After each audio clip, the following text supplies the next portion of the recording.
Halo Infinite. This game was just getting serious hype.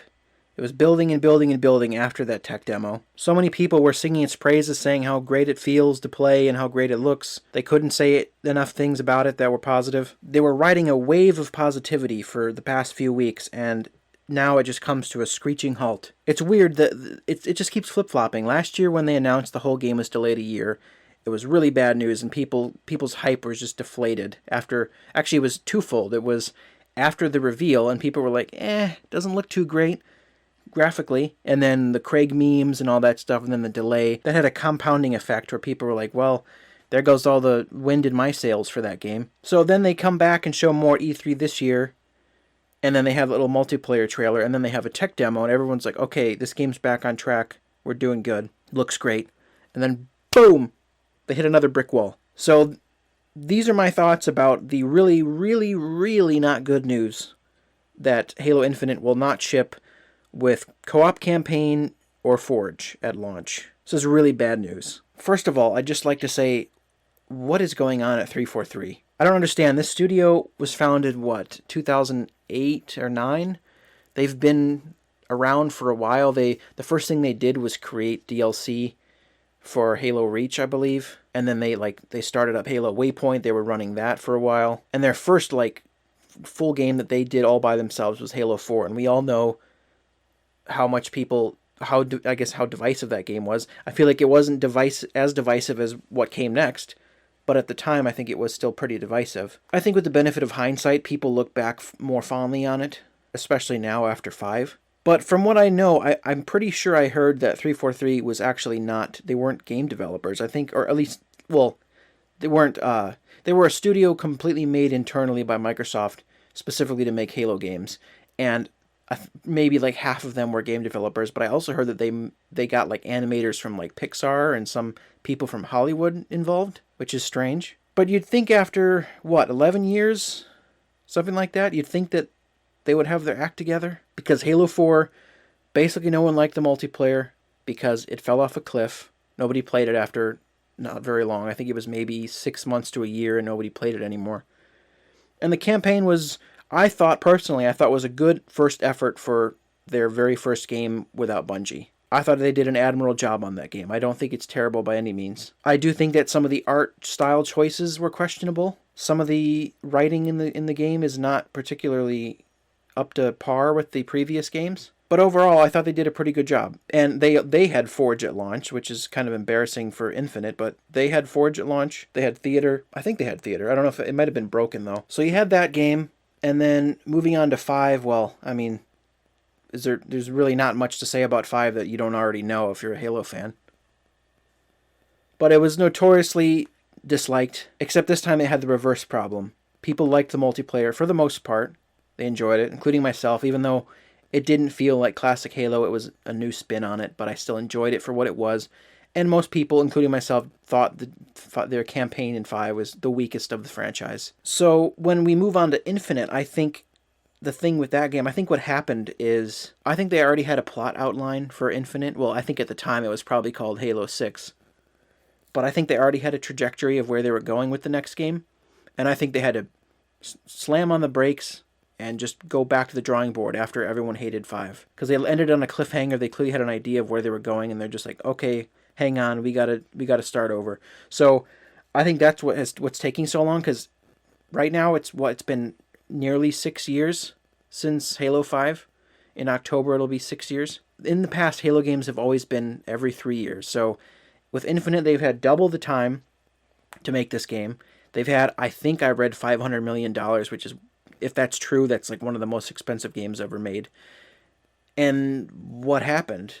Chris Lee sounds like he was incompetent as the director on the project because, what's interesting is he was fired last year. And so the majority of the game, I think we can assume, was already done by the time he left. And then Halo veteran Joe Staten replaced him as creative lead. But how can you be creative lead on a game that's basically 80% done? The plot, the story's written, the campaign's probably mostly done at that point. So I don't know you can't really call Staten like creative lead at this point. So he had to be replaced after his clear incompetence. I mean, like, what were they doing over there for 6 years? Were they all just like doing a mountain of coke? I get it. I get that games are hard to make, but this is, I think, unacceptable. And also, what even makes it worse is here's an article from, I think it's last July, June or July, where they promised that co-op would be in the game at launch. So that promise has been broken. And also, if this is the state that the game is in now, can you imagine how bad it was last year? Like, they wanted to launch this game last year. None of it was probably done. And also, there's the whole fact of, well, this time they're developing for... Well, also, before I get to that, they had to make a new engine, too. So apparently they spent 2 years on the engine. So realistically, the game didn't go into full production until probably late 2016, early 2017, if I had to guess. So... really, it's been probably 3 years still. But then also they're developing for several consoles. They're making it work on the original launch Xbox One, the Xbox One S, the Xbox One X, the Xbox Series X, and the Series S, and PC. So that's a lot of platforms that they're trying to get it to work on.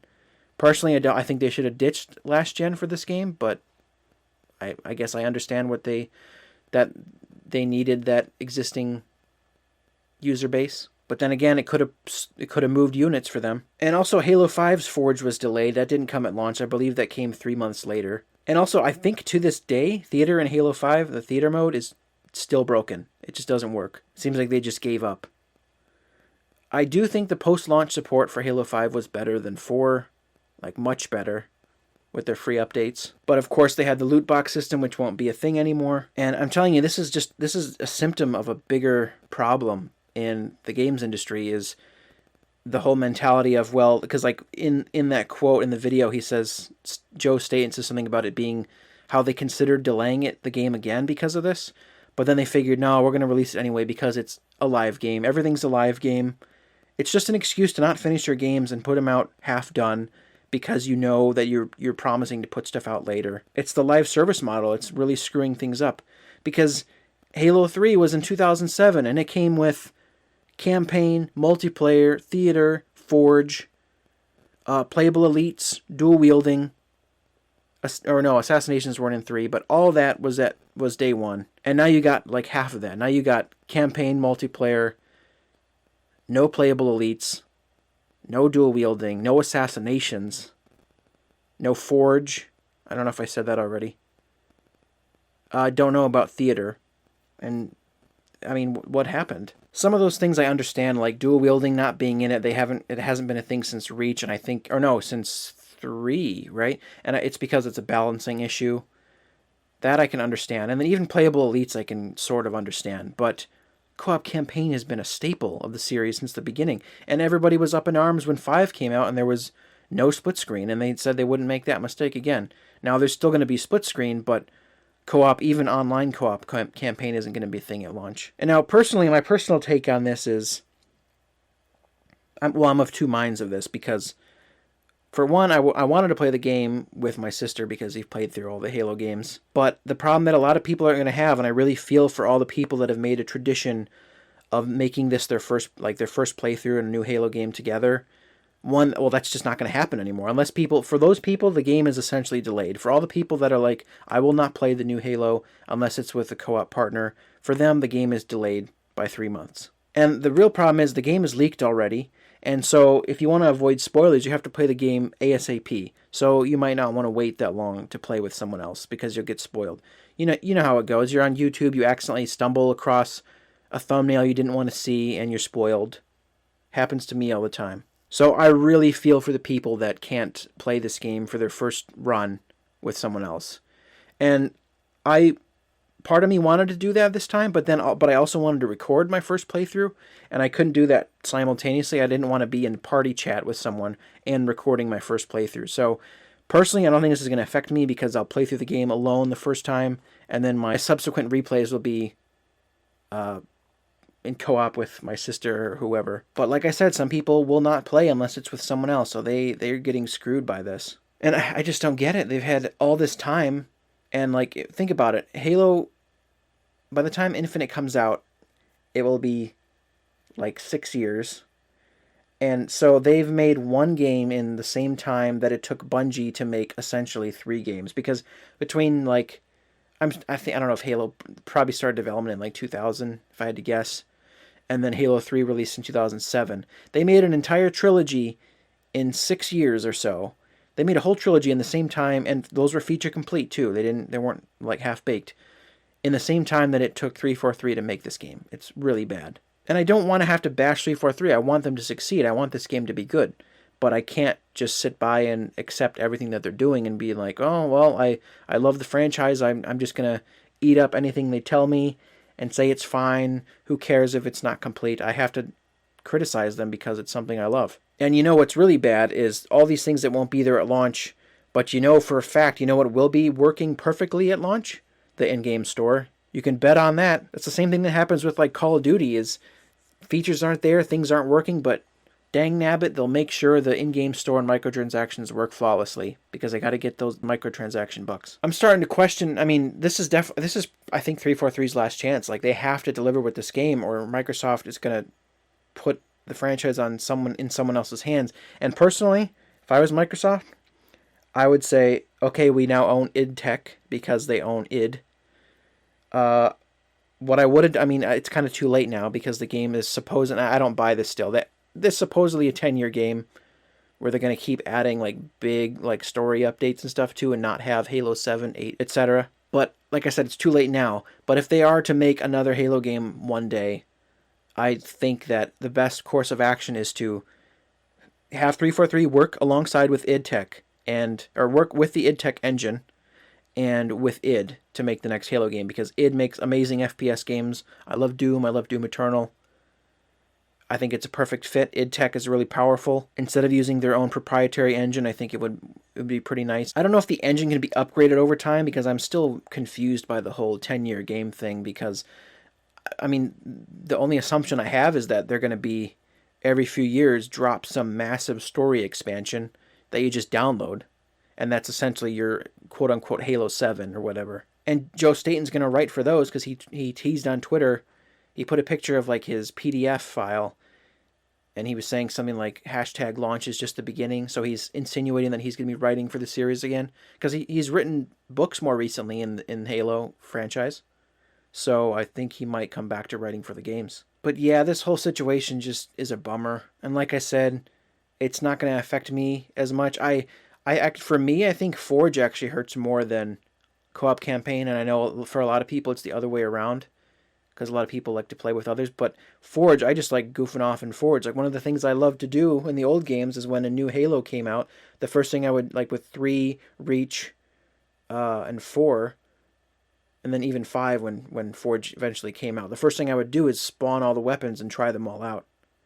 Can't do that now. And I want to see the crazy things people make with like custom games browser. The grappling hook is going to be amazing for custom games. Like think of all the crazy things people have done in the past with custom games like the Jenga Towers and Duck Hunt and all those classics. You can do some crazy stuff now with the grapple. But the actual quote from Joe Staten in that video was this. He's like, quote, "Unfortunately, as we focus the team for shutdown," I assume that means like he means the lockdown, which I personally think, I know they live in Portland, so they're probably going to be stuck doing that for a while. But I don't understand why they still did that when they could have just as easily as just spread out everyone in the building and not make everyone work from home. It's pretty dumb. But he said, "Unfortunately, as we focused the team for shutdown and really focused on a quality experience for launch, we made the really tough decision to delay shipping campaign co-op for launch. And we also made the tough call to delay shipping Forge past launch as well." And he said that the single player mode or the co-op for single player will come around season 1, of course, because every shooter now has to have seasons and a battle pass. So 3 months after launch is when co-op is coming, and then the one that really stings is 6 months for Forge. Oof. Not being able to forge and make maps for half a year after the game comes out, that is really bad.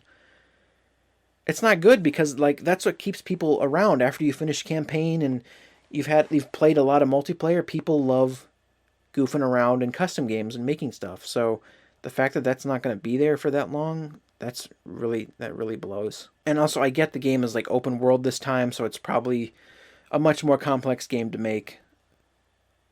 And like I said, they're using a new engine.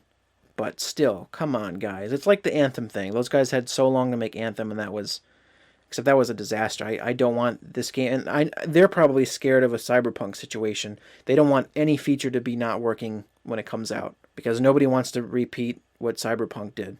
Now, the question comes down to, do I think the game should be delayed again? And my answer is no, and mostly for selfish reasons. We've waited this long for the game. I think the game should just come out.